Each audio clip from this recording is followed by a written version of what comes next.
Hello students and welcome back to YouTube channel elite topper.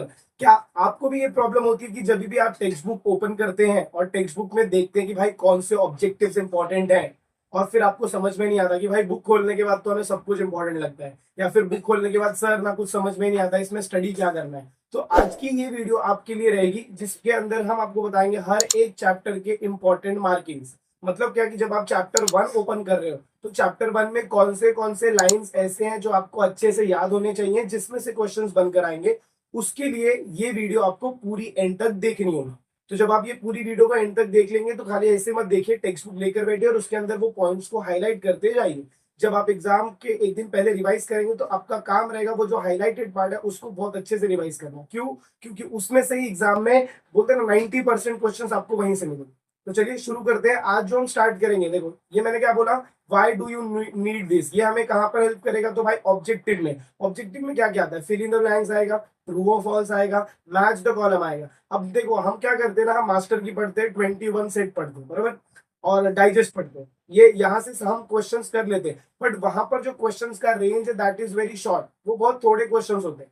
अगर वो questions को आप डिकोड कर पाओगे तब तो आपके लिए अच्छा है, बट अगर डिकोड नहीं कर पाओगे तो उसके लिए क्या, अगर क्वेश्चन दूसरा मतलब आपने जितना पढ़ा है उसके बाहर के ऑब्जेक्टिव आ गए तो क्या करोगे? इसके लिए सबसे बेस्ट सोर्स होता है to study your MCQs and objective is your text book.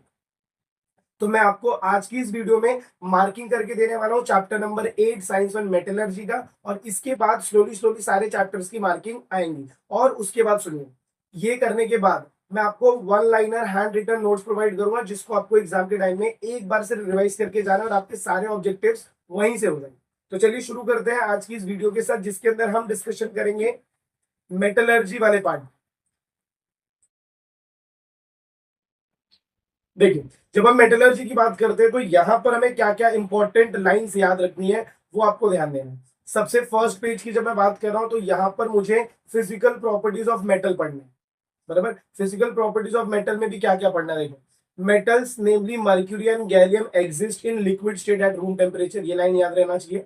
Metal poses lustre, उनके पास शाइन होता है। कुछ प्रॉपर्टीज आपको पहले से बताऊंगी। यहां से मोस्टली आपको क्या याद रखना है मैं बताऊं, यहां से आपको मोस्टली याद रखना है एक्सेप्शन वाला पार्ट, जो अलग अलग बिहेवियर दिखा रहा है वो, तो मैं आपको वही मार्क करवा के दूंगा। फिर इसके बाद जब हम नीचे जाएंगे, देखो यहाँ पर मेटल के पास डक्टिलिटी प्रॉपर्टी होती है, मेलिएबिलिटी होती है। Similarly metals are good conductor of heat and electricity, heat का भी गुड कंडक्टर है और इलेक्ट्रिसिटी का भी है। Generally all metals are hard, ये तो हमें पता है, बट यहाँ पर देखो एक्सेप्शन आ गया। But group one such as lithium, sodium, potassium are exceptions, मतलब they are soft metal, they are very soft that they can be cut with knife। अब यहाँ पर क्वेश्चन कैसे बनेगा? सबसे फर्स्ट क्वेश्चन तुम्हें पूछेंगे which metals can be cut with knife, तो आपको लिखना है लिथियम, सोडियम एंड पोटेशियम। या फिर पूछेंगे elements of which group are very soft metal, या फिर elements of which group can be cut with knife, तो तुम्हें वहां पर आंसर लिखना है ग्रुप वन। अब पता चल रहा है कैसे क्वेश्चन पूछेंगे। या फिर क्या करेंगे, ऐसे मैच द कॉलम देंगे, वहां पर सॉफ्ट मेटल रहेगा और ग्रुप वन दिखेगा, तो तुम्हें उसे क्या करना पड़ेगा, मैच करना। ऐसे क्वेश्चंस यहाँ से आपको बनकर मिलेंगे। तो मेरा भी काम है आपको वही बताना, मैं आपको सिर्फ अंडरलाइन करवा के नहीं दे रहा, आपको मैं बता रहा हूँ कि वो अंडरलाइनिंग में कैसे क्वेश्चंस बनेंगे। तो अगर आपको एंड में अगर वीडियो पसंद आएगी कि हाँ भाई समझ में आया है, तो मेक श्योर वीडियो को ज्यादा से ज्यादा अपने फ्रेंड्स के साथ शेयर कर रहे हैं। चैनल पर नए तो चैनल को सब्सक्राइब भी करें। इसके बाद नेक्स्ट देखेंगे तो metals have high melting point and boiling point. For example अब इसमें आता है tungsten metal has the highest melting point, ये आपको याद रखना है। On the contrary melting point of metal, boiling point of metal such as sodium, potassium, mercury, gallium are very low. तो ये लोग मेटल हैं, ये क्या है, मेटल है। देखो such as sodium, potassium, mercury, gallium are very low, ये है मेटल। तो मेटल का मेल्टिंग पॉइंट और बॉइलिंग पॉइंट हाई होना चाहिए, बट इनका मेल्टिंग पॉइंट और बॉइलिंग पॉइंट क्या है भाई, तो लो है। तो ये भी आपको याद रखना। A sound is produced when certain metals are struck. This is called as sonority. तो sonority भी याद रखनी है। एग्जाम में से पूछते हैं the property of metal in which sound is produce, तो उसे हमें क्या लिखना पड़ेगा, सोनोरिटी। नेम द फॉलोइंग में यहाँ से बहुत सारे क्वेश्चंस बनते हैं। ये तो हो गया हमारा बात मेटल का। इसके बाद हम मूव करते हैं कहाँ पर, non metal. Physical properties of non metal. अब देखिए physical property of non metal में यहाँ पर बहुत सारे एक्सेप्शन है। First exception is the non metal bromine which exist in liquid state. Normally मेरे जितने भी नॉन मेटल है वो या तो सॉलिड स्टेट में मिलेंगे। देखो some non metals are found in solid state but some are in gaseous state. तो ये एक लौता ऐसा मेटल है दैट इज ब्रोमीन, जो आपको कहां पर मिलेगा भाई, तो लिक्विड स्टेट में। तो ये इंपॉर्टेंट हो गया। उसके बाद आता है non metal do not possess lustre, इनके पास लस्टर मतलब शाइन नहीं होता। बट आयोडीन एक ऐसा एलिमेंट है जिसके पास शाइन होती है, तो ये भी आपको याद रखना है। फिर non metals are not hard, non metal hard नहीं होते, लेकिन एक्सेप्शन क्या है भाई, तो diamond which is an allotrope of carbon is the exception, diamond is the hardest natural substance. फिर उसके बाद आता है non metals having low melting point and boiling point, non metals are bad conductor of electricity and heat, but ये जो graphite है ना, graphite and allotrope of carbon is an exception as it is a good conductor of electricity. तो आपको यहां से समझ में आ गया कि कौन से पॉइंटर्स याद रखने हैं।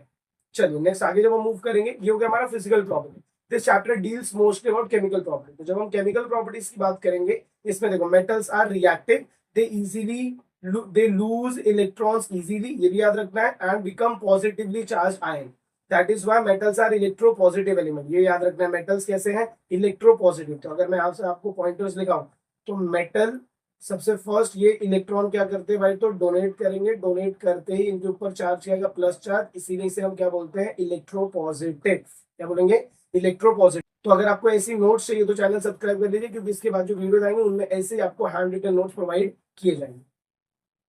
फिर आपको ये देखना है, डू यू नो, ऐसे डब्बे आपको छोड़ने नहीं है। Substance which are good conductor of heat as well as good conductor of electricity as well, similarly bad conductor of heat, मतलब क्या, जो गुड कंडक्टर ऑफ हीट है वो गुड कंडक्टर ऑफ इलेक्ट्रिसिटी भी होगा, and similarly bad conductor of heat are also bad conductor of electricity. The exception is diamond which is a bad conductor of electricity but good conductor of heat। तो आपको यहां से ये point याद रखना है, ये वाला लाइन याद रखना। The exception is diamond which is a bad conductor of electricity, जो इलेक्ट्रिसिटी कंडक्ट नहीं कर रहा है लेकिन गुड कंडक्टर ऑफ क्या है, हीट। तो इसके बाद आपको ये डायग्राम याद रखना। डायग्राम की जब हम क्वेश्चंस की बात करेंगे तो क्या बोला, देखो, which metal catches fire readily, how does the surface of metal appear on catching fire, what is the colour of the flame while the metal is burning on the flame. तो ये जो क्वेश्चन है, ये आपको question master की या फिर आपके नोट्स में मिल जाएगा, वहां से आपको इसका रेफरेंस लेना है। बट याद रखना, डायग्राम देके ये 3 क्वेश्चन पूछेंगे फॉर 3 मार्क्स।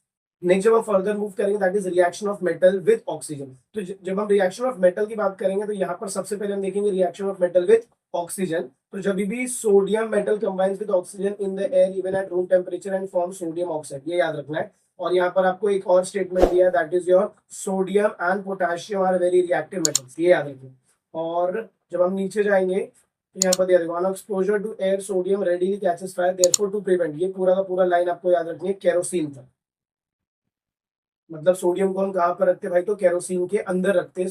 क्यों, क्योंकि वो इजीली क्या करता है, ऑक्सीजन के साथ रिएक्ट करता है और फायर कैच करता है। चलिए नेक्स्ट देखेंगे, that is your magnesium hydroxide. अगर मेरे को मैग्नीशियम हाइड्रोक्साइड बनाना है तो मुझे मैग्नीशियम को रिएक्ट किसके साथ करना पड़ेगा, ऑक्सीजन। तो एग्जाम में तुम्हें पूछेंगे, when magnesium reacts with oxygen dash is the product form, तो आपको लिखना रहेगा मैग्नीशियम हाइड्रोक्साइड। अब ऐसे क्वेश्चन हमको मास्टर की में नहीं मिलने वाले, बट ऐसे क्वेश्चन एग्जाम में आपको पूछेंगे। चलिए इसके बाद हम नेक्स्ट देखेंगे, यहाँ पर sodium and potassium metal react rapidly and विग्रेसली with water and liberates hydrogen gas. मतलब क्या, जब भी मेरा सोडियम रिएक्ट कर रहा है और पोटेशियम रिएक्ट कर रहा है, तो ये क्या रिलीज करते हैं, हाइड्रोजन गैस भी रिलीज करते हैं और हीट भी रिलीज करते हैं। ये आपको याद है, क्या रिलीज करते हैं, हाइड्रोजन गैस एंड हीट। उसके बाद जब मैं कैल्शियम की बात करता हूँ, calcium react with water very slowly and विग्रेसली। कैसे रिएक्ट कर रहा है, बहुत ही स्लो रिएक्ट कर रहा है और विग्रेसली रिएक्ट कर रहा है। तो ये हाइड्रोजन गैस तो रिलीज कर रहा है बट हीट रिलीज नहीं करता, ये आपको याद रखना, बराबर। इसके बाद आता है metals like aluminium, iron and zinc, they do not react with cold और hot water but they react with steam. ये भी आपको याद रखना है कि कौन से मेटल है जो फास्ट रिएक्ट कर रहे हैं, कौन से मेटल है जो स्लो रिएक्ट कर रहे हैं, और कौन से ऐसे मेटल है जो किसके साथ रिएक्ट कर रहे हैं भाई, तो स्टीम के साथ रिएक्ट कर रहे हैं। एग्जाम में ये क्वेश्चन आपको मिलेंगे। अब ये डायग्राम आपको दिख रहा है, this diagram is your important diagram के अंदर। इंपॉर्टेंट डायग्राम क्यों, क्योंकि यहाँ पर देखो दिया है reaction of metal with water. तो तुम कैसा याद रखेगा, तुमको यहाँ पर अगर ऐसे बुलबुले दिखाई दे रहे हैं, समझ जाना है बुलबुले हाइड्रोजन गैस के, और यहाँ पर क्या हो रहा है, मेटल रिएक्ट कर रहा है किसके साथ, वाटर के साथ, याद रखिए। इसके बाद नेक्स्ट आएंगे तो reaction of metal with oxygen, ये ऑक्सीजन नहीं रहेगा, यहाँ पर होगा एसिड। टेक्स्ट बुक का प्रिंटिंग मिस्टेक। तो जब आप यहाँ पर ये चेक करोगे तो यहाँ पर आपको ये अगर स्पार्कलिंग साउंड दिख रहा है, मतलब यहाँ पर कौन सा गैस रिलीज हो रहा है, hydrogen gas burning with cracking noise. अब यहाँ पर हम देखेंगे तो हाँ, आपको ये सीक्वेंस आपको याद रखना है। इसमें magnesium is more reactive than aluminium and aluminium is more reactive than zinc and zinc is more reactive than ferrous. ये सारे लोग आपस में ज्यादा रिएक्टिव। तो एग्जाम में तुम्हें ये सीक्वेंस दे देंगे, बोलेंगे show whether this sequence is correct और नॉट। तो ये सीक्वेंस आपकी करेक्ट है, मैग्नीशियम इज मोर रिएक्टिव, फिर एल्यूमिनियम, फिर जिंक, फिर फेरस। तो इनका मतलब क्या पता है कि अगर मैं मैग्नीशियम, एल्यूमिनियम, जिंक और फेरस को सबके साथ रखूंगा, अगर HCl के साथ रखूंगा, तो सबसे फर्स्ट रिएक्शन कौन दिखाएगा? मैग्नीशियम। इनका ये रिएक्शन दिया हुआ है और ये आपको क्या बना के देते हैं? Salt and hydrogen gas. यही हाइड्रोजन गैस है जो यहाँ से क्या हो रही है? लिबरेट हो रही है। और वो जब भी लिबरेट होती है तो कौन सा साउंड मतलब क्रिएट करती है? तो क्रैकिंग नॉइस क्रिएट करती है। तो वो आपको याद रखना है। कभी कभार ये डायग्राम दे के तुम ऐसे क्वेश्चन पूछेंगे। फिर इसके बाद आता है आपका मेटल्स विद नाइट्रिक एसिड। जब भी नाइट्रिक एसिड के साथ रिएक्ट कर रहा है तो दो पार्ट है, एक है कॉन्सेंट्रेटेड फॉर्म, एक है डाइल्यूट फॉर्म, बराबर? Concentrated and dilute. जब भी कॉन्सेंट्रेटेड फॉर्म रहेगा तो यहाँ पर आपको ध्यान देना है, ये वाले पैटर्न में, बराबर? देखो यहाँ पर हो रहा है 2NO2 और यहाँ पर हो रहा है 2NO। अब ये NO2 NO this are the oxides of nitrogen. तो ये उतना इंपॉर्टेंट भी नहीं है, उतना इंपॉर्टेंट भी ये नहीं है। इसके बाद ये डब्बा आपको याद रखना, दैट इज एक्वारेजिया। एक्वारेजिया के लिए आपको याद रखना है mixing concentrated hydrochloric acid and concentrated nitric acid in the ratio 3:1। ये आपको याद है। और it is a highly corrosive and fuming liquid, ये याद रखना है। और प्लस इसके साथ साथ it is one of the few reagent which can dissolve the noble metals like gold and platinum. तो सबसे फर्स्ट इसका याद रखना है, it is highly corrosive and fuming liquid. Second आपको याद रखना है, it can dissolve metals, noble metals like gold and platinum. And next, it is made by mixing concentrated hydrochloric acid and nitric acid in the ratio 3:1। इतनी चीजें आपको यहाँ से एक टेबल से याद रखनी। सोचो 3-4 क्वेश्चन तो यहीं से बनेंगे। इसके बाद आपको ये डायग्राम याद रखना है, इंपॉर्टेंट डायग्राम, क्योंकि ये डायग्राम रिलेट करता है डिस्प्लेसमेंट रिएक्शन से। कौन सा रिएक्शन बताता है भाई? तो ये डिस्प्लेसमेंट रिएक्शन बताता है। अब देखो ये डायग्राम देंगे तुम्हें, डायग्राम देने के बाद आपको क्या किया जाएगा? ये क्वेश्चन पूछेंगे। First question, second question, third question. First, in which test tube reaction has taken place? तो कौन से टेस्ट ट्यूब में रिएक्शन हुआ है वो आपको बताना रहेगा। How do you recognise that reaction has taken place? Because of colour change, वो आपको बताना रहेगा। What is the type of the reaction? तो मैंने पहले बता दिया, it is a type of displacement reaction. तो ये ऐसे क्वेश्चंस टेक्स्ट बुक के ही है, बट हम पढ़ते नहीं है क्योंकि मास्टर की में ये सारी चीजें लास्ट में दे रहे थे, तो हमें पता नहीं चलता। तो इसके लिए आपको ये ज्यादा इंपॉर्टेंट होगा। आप इंपॉर्टेंट क्वेश्चन करेंगे, PYQs करेंगे, दैट इज फाइन, बराबर। बट इनके जो रिपीटेशन के चांसेस है वो थोड़े कम होते हैं ना, तो इसीलिए टेक्स्ट बुक आपका बेस्ट सोर्स है, क्योंकि जितने भी रिपीटेड क्वेश्चन हो टेक्स्ट बुक में है, तो अगर आपने एक बार चैप्टर का सब कुछ डिटेल कर लिया तो आपके इंपॉर्टेंट क्वेश्चंस भी हो गए, आपके PYQs भी हो गए, तो डरने की जरूरत ही नहीं है। नहीं तो लोग क्या करते बताइए, अलग अलग PYQ देखेंगे, अलग अलग इंपॉर्टेंट क्वेश्चन। अरे भाई इतना क्यों देखना है, एक बार चैप्टर ही देख लो, खत्म करो ना। और वैसे यूट्यूब पे जितने लोग पढ़ा रहे हैं वो वही करते हैं, PYQ अलग वीडियो डालेंगे, एक स्पेशल वीडियो PYQ। अरे क्या PYQ, टेक्स्ट बुक आप पढ़ाओ, काम खत्म हो जाएगा, बच्चे को भी टाइम मिलेगा रिवाइज करने के लिए। रिएक्टिविटी सीरीज ऑफ मेटल की बात करते हैं। देखिए रिएक्टिविटी सीरीज ऑफ मेटल में जब आप आएंगे तो यहाँ से आपको कुछ याद नहीं रखना है। जब आप इधर मूव करेंगे तो आपको ये दिख रहा है, ये पूरा का पूरा डायग्राम जो है ये आपको एग्जाम में पूछते हैं। और प्लस यहाँ पर ये आपको याद रखना, highly reactive metal, moderately reactive metal और लेस रिएक्टिव मेटल। ये डायग्राम दे के इसके ऊपर आपको क्वेश्चन पूछेंगे कि which metals are highly reactive. तो ये जो टॉप में है, this are highly reactive, this are moderately reactive and this are less reactive, बराबर। फिर इसके बाद आते हैं reaction of metal with non metal. ये मेटल मेरा किसके साथ रिएक्ट करेगा? Non metal. तो जब भी मेटल और नॉन मेटल रिएक्ट करता है, metal react with non metal, तो हमेशा वहां पर कौन सा कंपाउंड बनता है भाई? तो आयोनिक कंपाउंड बनकर आपको मिलेगा। Similarly magnesium and potassium form the ionic compounds MgCl and KCl। ये याद रखना, आपको एग्जाम में पूछेंगे। Magnesium and potassium forms dash type of ionic compound, तो आपको यहाँ पर लिखना रहेगा MgCl2 एंड KCl। तो आई होप आपको यहाँ तक चीजें समझ में आ रही है। केमिकल प्रॉपर्टीज की बात करेंगे तो सबसे पहले आपको यहाँ पर याद रखना है, देखो in some cases neutral oxide, non metal combine with oxygen to form acidic oxide. याद रखना नॉन मेटल कैसा ऑक्साइड बनाता है? तो भाई तो एसिडिक ऑक्साइड। देखो ये एसिडिक ऑक्साइड है, ये भी एसिडिक ऑक्साइड है, but under some condition it also form neutral oxide. तो ये भी एग्जाम में क्वेश्चन पूछेंगे, ट्रू एंड फॉल्स में पूछ सकते हैं।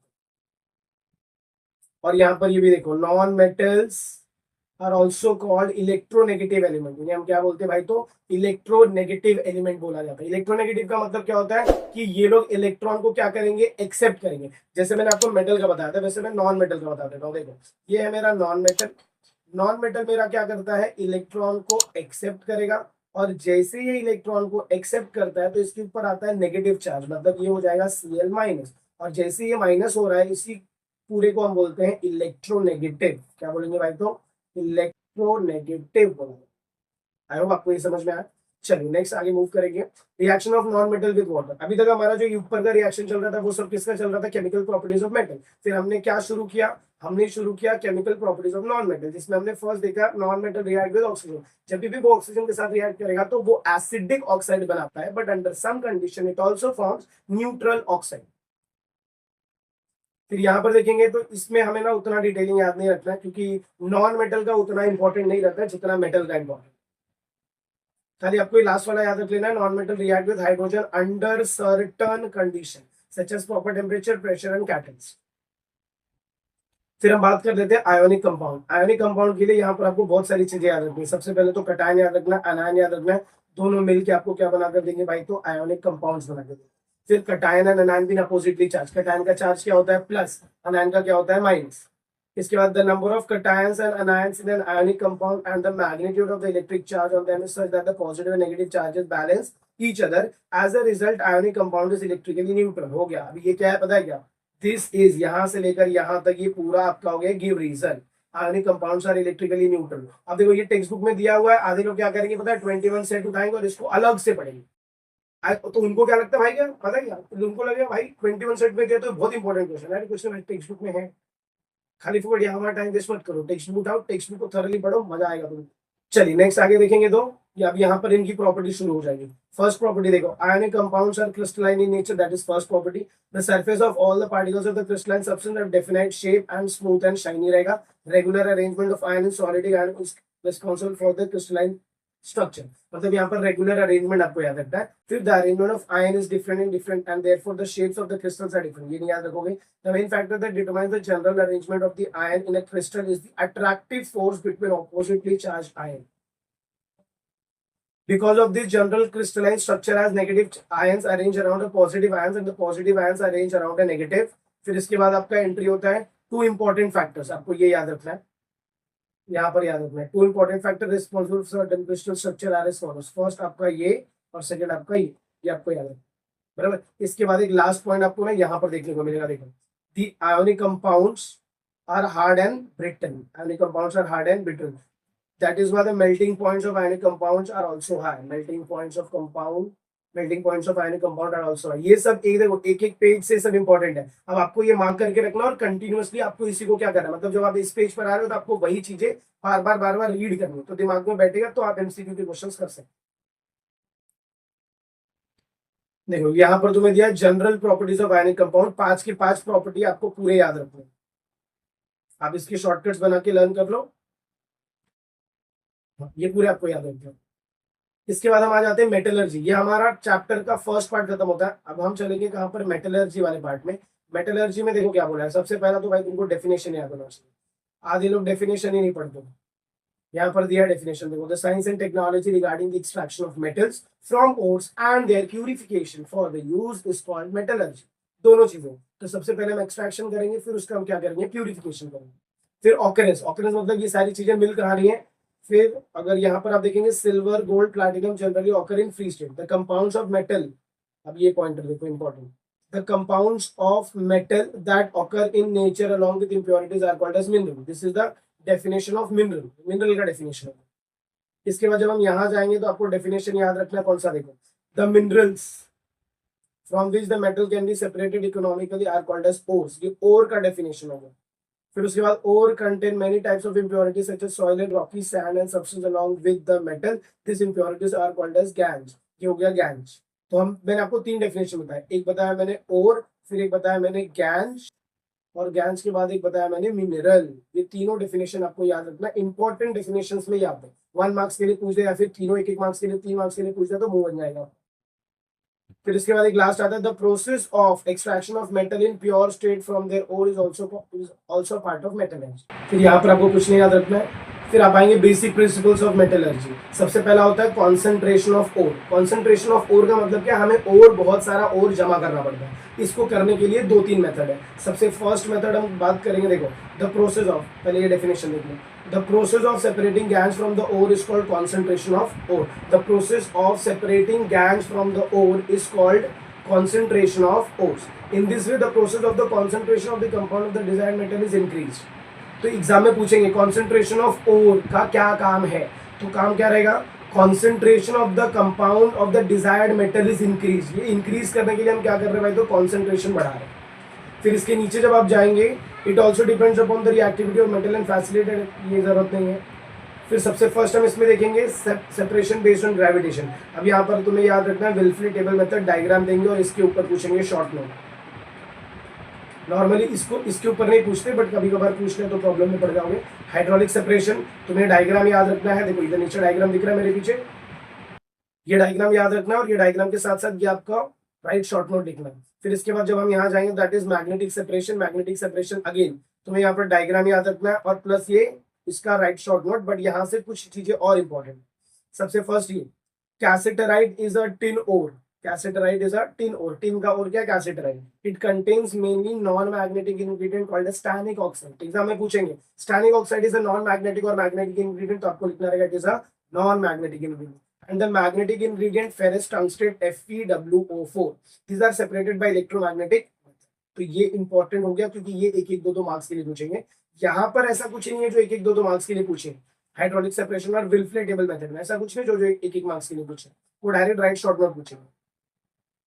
फिर इसके बाद जब मैं यहाँ पर एंट्री लेता हूँ, that is froth flotation method. यहाँ पर भी आपको याद रखना है first, the froth flotation method is based on the opposite properties called as hydrophilic and hydrophobic, ये याद रखना है। इसके बाद the particles of the metal sulphide due to their hydrophobic property get wetted mainly oil. देखो जो इनके पास hydrophobic property होती है वो गीले होते हैं, किसकी वजह से, oil. While due to hydrophilic property the gas particle get wetted with water. इसका मतलब हाइड्रोफिलिक है तो वाटर रहेगा और हाइड्रोफोबिक है तो ऑयल रहेगा। फिर इसके बाद जब हम फर्दर यहाँ पर मूव करेंगे तो यहाँ से आपको क्या याद रखना, certain vegetable oil such as pine oil, eucalyptus oil is added in the water for the formation of froth. फिर प्रेशराइज्ड एयर। फिर इसके बाद आपको यहाँ पर क्या याद रखना है, शॉर्ट नोट। डायग्राम दिखा के 4-5 क्वेश्चन पूछ लेंगे या फिर राइट अ शॉर्ट नोट पूछेंगे। लास्ट वाला आपको याद रखना, देखो for example this method is use for the concentration of zinc blende and copper pyrite. तो अगर मुझे जिंक ब्लेंड और कॉपर पायरेट का कॉन्सेंट्रेशन बढ़ाना है तो I will use a method called as froth flotation method. फिर इसके बाद आता है लीचिंग प्रोसेस। जब हम लीचिंग प्रोसेस की बात करेंगे तो first step in the extraction of the metals aluminium. अब ये स्पेसिफिक है, aluminium metal gold and silver from their ore is a method of leaching. तो अब फर्क क्या आ गया, देखो जब एग्जाम में पूछेंगे तो तुम्हें ऐसा पूछा जाएगा aluminium gold and silver are extracted from their ore by which method of separation. तो आप बाकी कुछ नहीं लिख सकते, आपको लीचिंग लिखना है। फिर इसके बाद हम यहाँ पर जाएंगे, यहाँ पर concentration of bauxite, the aluminium ore is done by leaching method here. Bauxite is soaked in aqueous NaOH or aqueous Na2CO3 which dissolve the main ingredient aluminum. फिर आगे चलते हैं।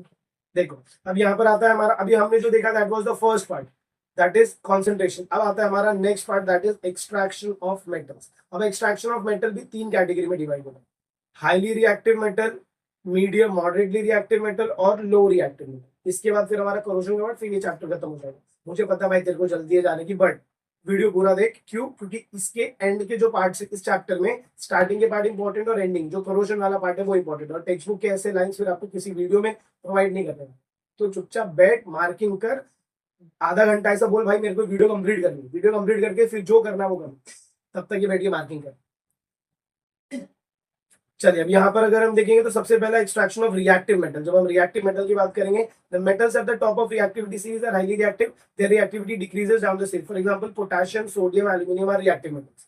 अब रिएक्टिव मेटल जब रिएक्ट कर रहे हैं भाई, तो highly reactive metal burn by reacting the oxygen form at room temperature, their extraction has to be done by electrolytic reduction. याद रखना रिएक्टिव मेटल को हम कैसे करते हैं, इलेक्ट्रोलाइटिक रिडक्शन के थ्रू।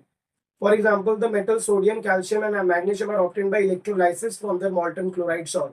तो यहाँ पर जो प्रोसेस यूज किया जाता है दैट इज इलेक्ट्रोलाइसिस। तो याद रखना रिएक्टिव मेटल के लिए, रिएक्टिव मेटल्स जो हमारे रहेंगे इसके लिए जो मेथड यूज करते हैं, this method is our electrolytic reduction. क्या बोला मैंने भाई, तो इलेक्ट्रोलाइटिक रिडक्शन हम यूज कर रहे हैं और इसी प्रोसेस को हम बोलते हैं इलेक्ट्रोलाइसिस। और मेटल कौन से तो पोटेशियम, सोडियम एंड एल्यूमिनियम। तो देख लो कैथोड का रिएक्शन और एनोड का रिएक्शन। कभी ये रिएक्शन अगर आपको चाहिए रहेगा तो मैं आपको इसके लिए अलग से सेपरेट वीडियो बनाऊंगा, इसमें जरूरत नहीं है। फिर आपको ये यूजर ब्रेन पावर भी करना है। फिर आ जाते हैं एक्सट्रैक्शन ऑफ एल्यूमिनियम। यहाँ पर तुम्हें एक्सट्रैक्शन ऑफ एल्यूमिनियम दिया है, सबसे पहला तो तुमको ये डब्बा डिटेल पता होना चाहिए। यहाँ पर aluminium reactive metal does not occur in free state, aluminium is the third highly abundant element, याद रखना है। Earth crust after oxygen and silicon, मतलब फर्स्ट कौन है ऑक्सीजन, सेकंड इज सिलिकॉन और थर्ड नंबर पे आता है तुम्हारा aluminium.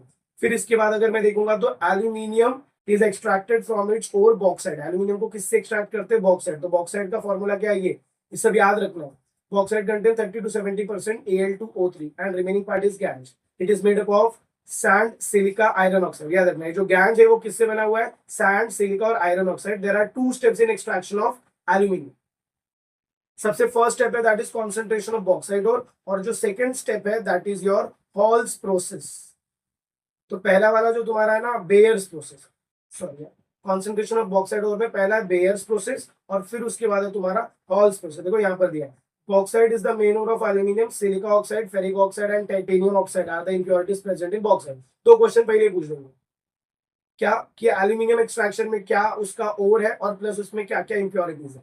Separation of this impurities done by leaching process using either Bayer's method और हॉल्स मेथड। तो सबसे पहले तो लीचिंग प्रोसेस यूज कर रहे हैं और बेयर्स मेथड और हॉल्स मेथड यूज कर रहे हैं। In both this method finally the concentrated aluminium is obtained by calcination, ये भी याद रखना है, कैल्सिनेशन के थ्रू निकाल रहे हैं। तो आपको ये यहाँ से पूरा ये दोनों मेथड पढ़ना पड़ेगा। फिर इसके बाद सबसे फेवरेट एंड सबसे इंपॉर्टेंट दिस डायग्राम। ये डायग्राम में आपको क्या क्या याद रखना है, ये डायग्राम का आपको नेमिंग याद रखना है। सबसे फर्स्ट क्या याद रखना है भाई, तो नेमिंग, क्योंकि बहुत लोगों को ऐसा लगता है कि भाई मैंने डायग्राम देख लिया तो मेरे को नेमिंग याद, पर नहीं, ऐसा नहीं। डायग्राम ड्रॉ करो, उसका नेमिंग देखो। फिर इसके बाद आपको यहाँ से ये पॉइंटर्स याद रखने हैं। मेल्टिंग पॉइंट कितना है, 2000 डिग्री सेल्सियस। फिर a set of graphite rod dips in molten electrode work as anode, cryolite and fluorspar जो है added in the mixture to lower its melting point up to 1000 degree Celsius. फिर ये B वाला देखो, aluminium deposit the cathode, aluminium कहाँ पर deposit हो रहा है तो याद रखना कैथोड पे। और कैथोड ये मेरा ये वाला लेयर कैथोड है, इधर डिपॉजिट हो रहा है, ये पूरा एल्यूमिनियम है मेरा, देखोगे अगर ध्यान से तो ये जो आपका पूरा का पूरा लेयर है ना, this layer is your aluminium का लेयर, ये पूरा यहाँ पर डिपॉजिट हो जा रहा है। तो आपको ये रिएक्शंस भी आपको याद रखने, दैट इज इलेक्ट्रोड रिएक्शंस। और यहाँ पर कौन सा गैस बनता है, देखो the liberated oxygen react with anode to form carbon dioxide gas, ये भी याद रखना, कार्बन डाइऑक्साइड गैस बन रहा है। अब आते हैं मॉडरेटली रिएक्टिव एलिमेंट में सिर्फ दो चीजें, एक है रोस्टिंग, एक है कैल्सिनेशन। आपको क्या याद रखना है, डिफाइन याद रखना है और प्लस उसके साथ उसका एग्जाम्पल याद रखना है, सिंपल। तो यहाँ से आपको रोस्टिंग का डेफिनेशन और कैल्सिनेशन, रोस्टिंग में सल्फाइड और हीट करते हैं, कैल्सिनेशन में जिंक वाला जो भी पार्ट रहेगा वो, या फिर कार्बोनेट।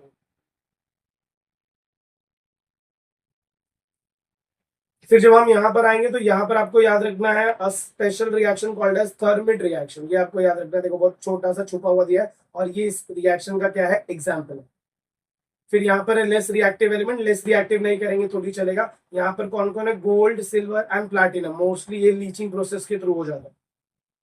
फिर आता है refining of metals obtained by various reduction process described above are not pure, they contain impurities. The impurities need to be separated to obtain pure metal. Electrolysis method is used to obtain pure metal from impure metal, ये याद रखना, direct dash exam में question पूछेंगे, which method is used to separate या फिर obtain pure metal from impure metal। आप लिख नहीं पाओगे क्योंकि आपने ये पढ़ा ही नहीं है। तो यहाँ पर कौन सा मेथड है भाई, तो इलेक्ट्रोलाइसिस मेथड। फिर देखो मैंने क्या बोला, हम क्या करेंगे इसके बाद, करोजन करने वाले, क्या करने वाले भाई, तो कोरोजन। अब जब मैं कोरोजन में एंट्री लेता हूं तो सबसे पहले आपको ये 3 से 4 चीजें याद रखनी है। देखो यहाँ पर ये याद रखना है, यहाँ पर iron react with moist air याद रखना है, डिपॉजिट रेडिश सब्सटेंस याद रखना है, and form this substance is called as rust. और इसका कलर क्या रहता है भाई, तो रेड कलर। कौन सा कलर रहता है, रेड कलर। इसके बाद हम कार्बन डाइऑक्साइड की बात करेंगे, ये किसके साथ रिएक्ट करता है, कॉपर वेसल के साथ, और क्या बनाता है, कॉपर कार्बोनेट। इसका कलर क्या रहता है, green. This is called as patination. जैसे हम मेटल के लिए रस्टिंग बोलते हैं, वैसे इसके लिए हम क्या वर्ड यूज करते हैं, पैटिनेशन ऑफ कॉपर। तो एग्जाम में पूछेंगे what do mean by patination of copper. Patination of copper का मतलब होता है when copper reacts with carbon dioxide gas to form a greenish layer of copper carbonate, इसी को बोलते हैं पैटिनेशन। फिर इसके बाद आता है silver article. Silver article turn blackish after some time because they react with a gas called as silver sulphide. और लास्ट वाला होता है बाय ऑक्सीडेशन ऑफ एल्यूमिनियम और थिन लेयर। एल्यूमिनियम खुद का कैसे क्या करता है, ऑक्सीडेशन करता है। तो ये चीजें हैं जो आपको याद रखनी है for what purpose, for corrosion purpose. फिर prevention of corrosion, prevention of corrosion के लिए सबसे फर्स्ट आपको ये 2 पॉइंट याद रखना है। और इसके बाद जब आप यहाँ पर जाते हैं तो गैल्वेनाइजिंग मेथड। अब ये जो मेरा गैल्वेनाइजिंग मेथड है, this method is used for iron only. हम आयरन के ऊपर क्या करते हैं, जिंक की कोटिंग करते हैं। क्या करते हैं, जिंक की कोटिंग। तो देखो, layer of zinc is applied to prevent corrosion of iron और स्टील। फिर zinc is more electropositive than iron after few rainy season. तो पहले जिंक का लेयर निकलेगा और उसके बाद फिर तुम्हारा आयरन एक्सपोज होगा। तो गैल्वेनाइजिंग में पूछेंगे, galvanising method is used for which type of metal. तो तुम्हें लिखना रहेगा आयरन एंड स्टील। और उसके ऊपर कौन सा लेयर का कोटिंग करते हैं, तो जिंक का कोटिंग करते हैं। और zinc is more electropositive than iron. यहाँ से 3 चीजें याद रखनी है। कभी कभार तुमसे ये प्रोसेस भी पूछ लेंगे। तो पहला कॉस्टिक क्लीनिंग, फिर rinsing, pickling, rinsing, flux solution, drawing, zinc bath, cooling. Diagram दिखा के तुम्हें पूछ देंगे। तो this is the process of galvanising. फिर एंट्री होती है किसकी, टिनिंग। टिनिंग किसके लिए यूज करते हैं, तो देखो इसमें एक वर्ड है काली। फिर greenish layer forms on the surface of copper और ब्रास वेसल। ब्रास वेसल और कॉपर के ऊपर ग्रीनिश लेयर आता है। ग्रीनिश लेयर को हटाने के लिए हम उसके ऊपर क्या करते हैं, मॉल्टन टिन। देखो, this greenish layer is poisonous if butter milk is carried. Tinning is done to prevent all such damages. इसके अंदर हम क्या लगाते हैं, molten tin is deposited on metal. Molten tin मतलब पिघला हुआ टिन को हम उसके ऊपर क्या करते हैं, डिपॉजिट। फिर इसके बाद मेथड आता है दैट इज एनोडाइजेशन। तुम्हें ये डायग्राम दिखाएंगे और एनोडाइजेशन के ऊपर तुम्हें यहाँ से क्वेश्चन पूछेंगे। फर्दर जब हम मूव करेंगे इलेक्ट्रोप्लेटिंग। इलेक्ट्रोप्लेटिंग के लिए तुम्हें ये डायग्राम याद रखना, this diagram is of electroplating. और इसके अंदर silver plated spoon, gold plated ornaments are the examples of electroplating. और इसके अंदर क्या यूज करते हैं, देखो, less reactive metal is coated on a more reactive metal by electrolysis. ये तुम्हें याद रखना। इलेक्ट्रोप्लेटिंग में हो क्या रहा है, लेस रिएक्टिव मेटल को मोर रिएक्टिव मेटल के ऊपर क्या किया जाता है भाई, तो कोट किया जाता है by the process called as electrolysis. और लास्ट में एंट्री होती है किसकी, अलॉइंग की। अब जब मैं अलॉय की बात करता हूँ तो द मेन, सबसे पहला तो अलॉय का डेफिनेशन, तो homogeneous mixture formed by mixing of metal with other metals or non-metal in certain proportion is called an alloy. Bronze is an alloy of, bronze का तुम्हें याद रखना copper and tin. फिर उसके बाद तुम्हें यहाँ पर याद रखना stainless steel. Stainless steel does not get stained because stainless steel में 74% iron, 18% chromium and 8% carbon. फिर alloys कहाँ पर यूज किए जाते थे, minting coins के लिए यूज किए जाते थे। फिर यहाँ पर डू यू नो, ये बहुत इंपॉर्टेंट पार्ट है, ये याद रखो। When one metal is in an alloy is mercury, the alloy is called as amalgam. मतलब क्या, अगर मैं एलॉय बना रहा हूँ तो मैं 2 मेटल यूज करूंगा, बट अगर सपोज एक मेरा मेटल जो है वो मर्क्यूरी निकला और एक मैं दूसरा कोई मेटल ले रहा हूँ, तो उस एलॉय को हम एलॉय नहीं बोलेंगे, हम बोलेंगे अमालगम।